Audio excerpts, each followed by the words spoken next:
Before 20th century हम इस nature को समझने के लिए, इस यूनिवर्स की मिस्ट्री को समझने के लिए हम क्लासिकल फिजिक्स का यूज़ करते थे, जो एक लार्ज स्केल पर इस नेचर के फिनोमेना को अच्छे से एक्सप्लेन करता था। बट ऐसा क्या हुआ जब हम अर्ली 20th सेंचुरी से इस थ्योरी को रिस्पेक्ट देना कम कर दिए, जबकि इससे पहले क्लासिकल फिजिक्स हमारे डेली लाइफ में हो रहे फिनोमेना को अच्छे से एक्सप्लेन करता था। लाइक तुम न्यूटन को लॉ को ही देख लो कि वो हमारे सराउंडिंग में जितने भी फिनोमेना हो रहे हैं उसे एक्यूरेटली एक्सप्लेन कर पाता है।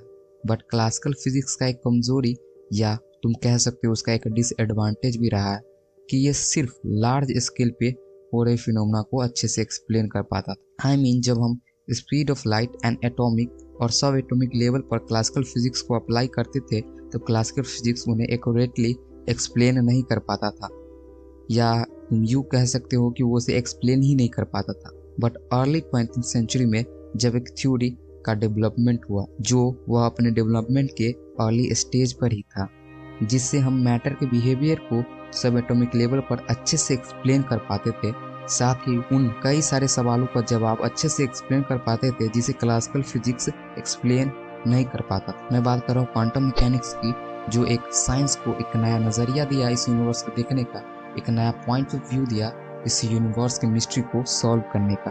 क्वांटम मैकेनिक्स की शुरुआत तब हुई जब हम रेडिएशन को स्टडी करने की कोशिश किए इन 1900, जब हम ब्लैक बॉडी रेडिएशन को समझने की कोशिश की।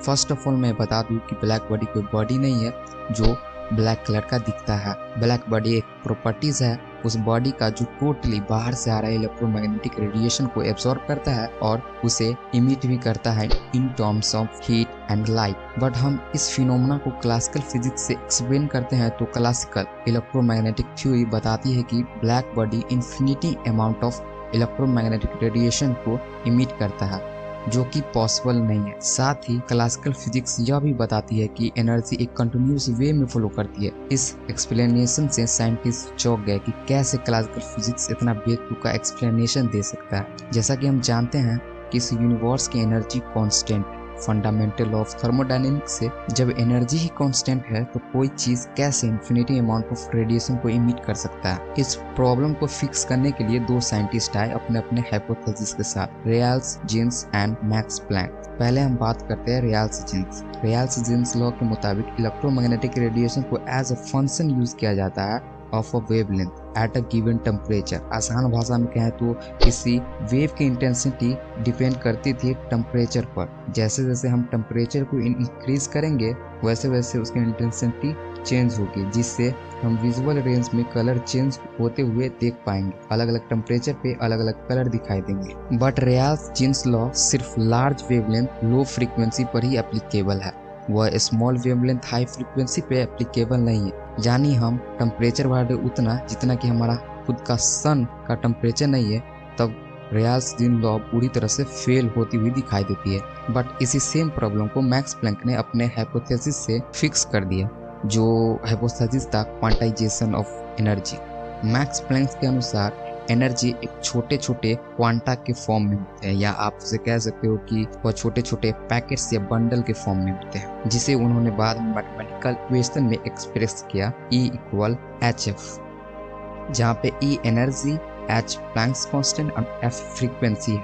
इस इक्वेशन को जब रेयल्स जीन्स लॉ पर अप्लाई किया गया तो यह इक्वेशन पूरी तरह उस प्रॉब्लम को सॉल्व कर रही थी जो पहले सिर्फ लार्ज वेवलेंथ लो फ्रीक्वेंसी पर एप्लीकेबल थी। बट प्लैंक्स के हाइपोथेसिस को रिस्पेक्ट तब मिला जब आइंस्टाइन ने अपने फोटो इलेक्ट्रिक इफेक्ट में लाइट को एज अ फोटोन का छोटा छोटा बंडल या पैकेट्स बताया। बट इस फोटो इलेक्ट्रिक इफेक्ट से एक डिबेट शुरू हो गया, the duality nature of light, कि लाइट वेव है या पार्टिकल्स। खैर इस वीडियो को हम एक सेपरेट वीडियो डेडिकेट कर सकते हैं जो इस पूरे फोटो इलेक्ट्रिक इफेक्ट को एक्सप्लेन करता है। फोटो इलेक्ट्रिक इफेक्ट के बाद कई सारे साइंटिस्ट ने क्वांटम मैकेनिक्स के डेवलपमेंट जारी रखी। लाइक श्रोडिंगर ने वेव फंक्शन को इंट्रोड्यूस किया इन क्वांटम मैकेनिक्स। हाइजेनबर्ग ने अनसर्टेनिटी प्रिंसिपल दी, जो आगे चलकर फंडामेंटल बेस बना क्वांटम मैकेनिक्स का। रिचर्ड फाइनमैन ने हमें बताया कि कैसे पार्टिकल इंटरेक्ट करते हैं फाइनमैन डायग्राम से। और आज भी क्वांटम मैकेनिक्स का डेवलपमेंट चल रहा है, like quantum loop, quantum gravity, string theory. ये सभी क्वांटम मैकेनिक्स के फ्यूचरिस्टिक आइडिया हैं जिस पर अभी भी काम चल रहा है। आपको क्या लगता है कि हम इस नेचर के बिहेवियर को सब एटॉमिक लेवल पर या एटॉमिक लेवल पर अच्छे से एक्सप्लेन कर पाएंगे या लार्ज स्केल पर?